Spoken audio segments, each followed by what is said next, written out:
Assalamualaikum warahmatullahi wabarakatuh. Perkenalkan, nama saya Dava Maulana Putra, NIM 331240028. Dari kesempatan kali ini, saya akan mempresentasikan materi yang saya buat, yang berjudul Peradaban Islam pada Masa Abu Bakar. Yang pertama, saya akan membacakan latar belakang. Periode awal kepemimpinan Islam setelah wafatnya Nabi Muhammad SAW merupakan masa yang penuh tantangan dan ujian bagi umat Islam. Abu Bakar memikul tanggung jawab besar untuk menjaga keutuhan umat, menegakkan ajaran Islam, dan membangun struktur pemerintah yang kokoh. Masa pemerintahannya yang singkat namun penuh makna menjadi landasan penting dan perkembangan peradaban Islam. Yang pertama, saya akan membacakan profil Abu Bakar As-Siddiq.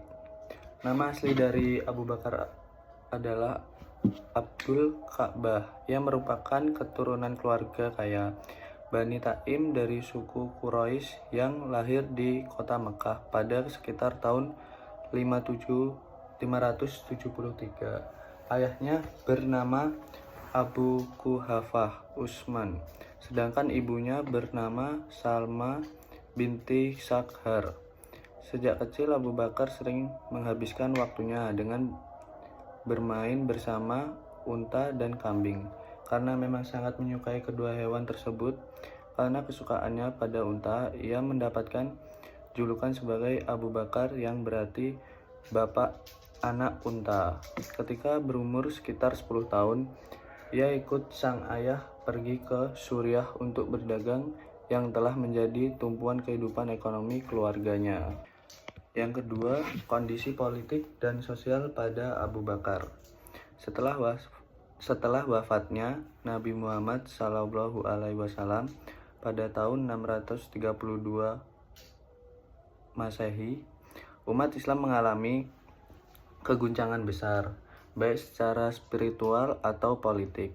Sosok Rasulullah bukan hanya kepemimpinan agama, tetapi juga kepala negara dan panglima tertinggi dalam masyarakat Muslim di Madinah dan di sekitarnya. Kepergian penyebabnya kekosongan kekuasaan yang mengancam stabilitas negara yang baru berdiri. Dalam situasi ini, kaum Ashar di Madinah berkumpul di Safiqah Bani Sa'idah dan menyarankan agar kepemimpinan Islam dipegang oleh salah satu dari mereka. Namun kaum Muhajirin juga merasa memiliki hak dalam memilih kepemimpinan. Setelah perdebatan dan negosiasi, akhirnya Umar bin Khattab membuat Abu Bakar sebagai khalifah pertama umat Muslim dan para sahabat lain pun berikutnya. Selanjutnya, Perang Riddah, perang melawan kemurtadan dan pemberontakan. Menanggapi ancaman ini, Abu Bakar menunjukkan ketegasan luar biasa. Meski ada usulan agar ia bersikap lunak kepada suku-suku yang membangkang, ia menyatakan bahwa siapa yang memisahkan antara sholat dan zakat adalah pemberontak.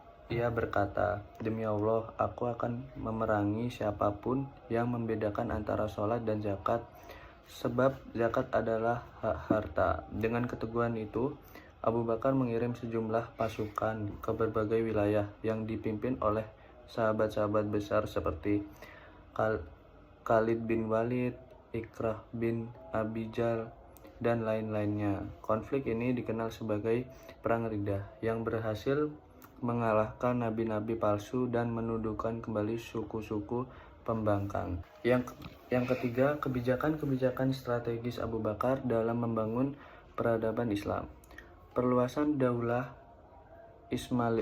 Islamiyah diawali dengan pengiriman pasukan Usamah bin Zaid, yang semuanya sebenarnya telah disiapkan oleh baginda Nabi dengan tujuan ke perbatasan Suriah. Pasukan Usamah bin Zaid ini sebenarnya telah disiapkan oleh Nabi Muhammad SAW sesama beliau masih hidup. Karena hal itu, Khalifah Abu Bakar As-Siddiq melanjutkan apa yang menjadi keinginan Nabi Muhammad tersebut, yaitu memberikan pelajaran kabilah Kutlah yang memberikan loyalitas kepada kerajaan Romawi.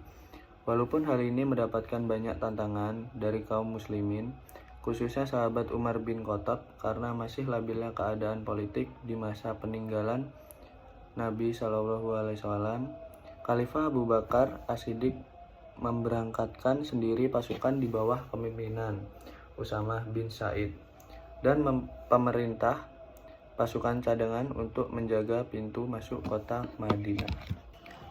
Selanjutnya, memfungsikan Baitul Mal. Baitul ini adalah sudah ada sejaknya zaman Nabi Muhammad SAW yang berfungsi sebagai tempat peradaban untuk menyimpan keuangan negara pada masa itu.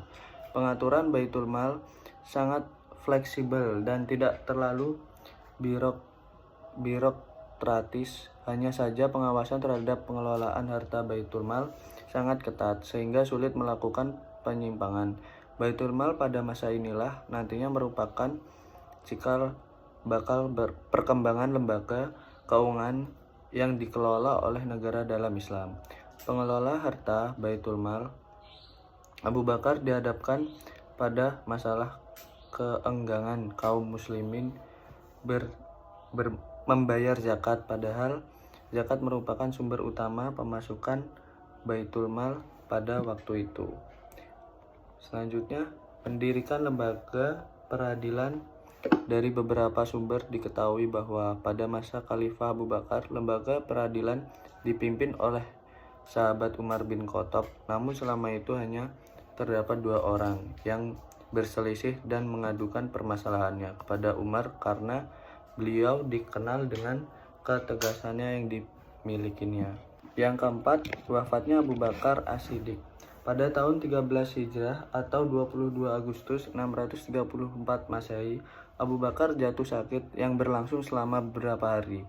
Sakitnya semakin parah hingga membuat tubuhnya semakin lemas. Tetapi ia tetap berusaha menjalankan tugas sebagai khalifah. Mengetahui bahwa ajalnya semakin dekat, Abu Bakar mulai mempersiapkan segala hal terkait kepemimpinan Islam agar tidak terjadi kekosongan kekuasaan setelah dirinya wafat.